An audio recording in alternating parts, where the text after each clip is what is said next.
Professeur Benhammer, bonjour. Bonjour, monsieur Chemash, Vous êtes chef de service médecine interne au niveau de l'hôpital de Rouiba. de Rouiba, à l'EPH de Rouiba, oui. Parfait.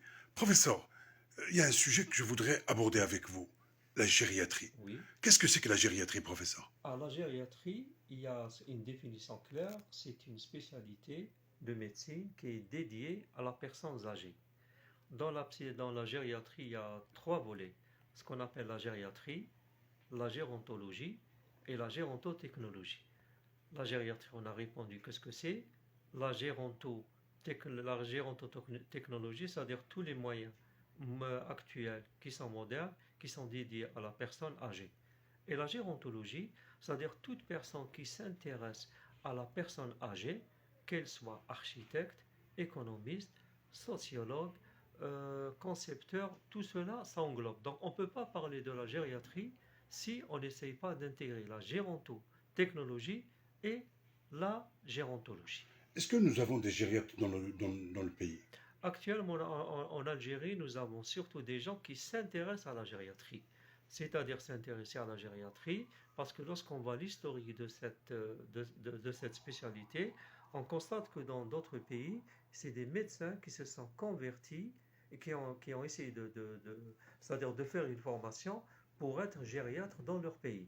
C'est pour cela, actuellement en Algérie, nombreux sont les spécialistes qui s'intéressent à la gériatrie, et avec le temps, il y aura bien sûr une reconversion de ces spécialistes ou de ces médecins généralistes vers la gériatrie et qui seront reconnus par l'État algérien.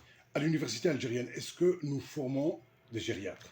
À l'université algérienne, nous avons introduit, avec la refonte de l'enseignement médical, cette année, un module dit module dédié à la personne âgée. Il s'appelle donc, il porte l'intitulé, c'est des conférences.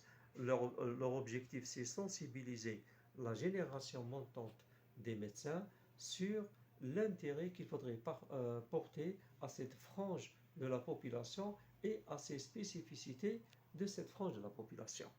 Professeur Benhammer, Oui. faut-il créer des structures de gériatrie dans le pays? Actuellement, je pense qu'il c'est pas, il faudrait pas créer actuellement le terme de créer, parce que si on crée, il faudrait toujours qu'il y ait une préparation au préalable. C'est-à-dire, il ne faudrait pas penser la structure à uniquement le Il faut gériatre. former d'abord. Il faudrait d'abord former. Lorsqu'on dit former, former au moins l'infirmier, former le médecin, former l'aidant, former l'auxiliaire de vie, former l'assistante sociale, et puis la structure, c'est des structures adaptées. Et lorsqu'on parle des structures, il y a différentes formes qui sont destinées aux sujets âgés. La forme, ce qu'on appelle de court sujet, la forme avec une longue hospitalisation, ce qu'on appelle le long séjour, et la forme d'urgence. Donc il y a des formules qu'il faudrait connaître et qu'il faudrait appliquer. Donc dire une structure comme ça dans l'absolu, c'est pas intéressant. Il faudrait qu'il y ait une approche plus réaliste de cette problématique en Algérie. À l'université, la gériatrie n'est pas une spécialité à part entière. Non, parce qu'il faudrait comprendre une chose. Une spécialité répond à un besoin social. C'est-à-dire l'Algérie, par exemple, n'a créé l'oncologie que vers les années 92, parce qu'il y avait une augmentation sensible. Vers les années 60, nous avons beaucoup de services, par exemple, d'infectiologie, parce qu'il y avait une situation de maladies infectieuses très importante. Mais avec le changement démographique, c'est-à-dire la normalisation de la situation sociale, et avec ce qu'on appelle la transition démographique, nous avons autre chose.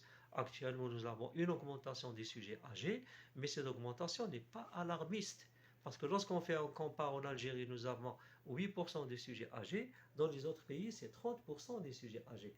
Il y a une augmentation naturelle des sujets âgés, mais ce n'est pas une augmentation alarmante. Il ne faudrait pas aussi être alarmiste. Oui. Donc notre intérêt, c'est former, essayer de comprendre cette situation et essayer de se préparer dès maintenant, surtout en essayant de profiter des expériences des autres pays. Chez nous, en Algérie, il faut le dire, la prise en charge est familiale. Nous prenons en charge les personnes âgées. Oui, la prise en charge est familiale, c'est salutaire. Oui. Et surtout, c'est la tendance actuelle On n'abandonne mondiale. pas nos parents. Non, surtout dans le monde, il y a une tendance actuelle pour qu'il y ait l'intégration de ces personnes âgées et les garder au sein de leur famille. parce que rien ne peut remplacer la cellule familiale. Oui. Et nous avons la législation familiale qui, en quelque sorte, essaie de favoriser, d'encourager la prise en charge de la personne âgée au sein de sa famille. Professeur Ben Amr, merci beaucoup. Merci beaucoup, M. Chimash.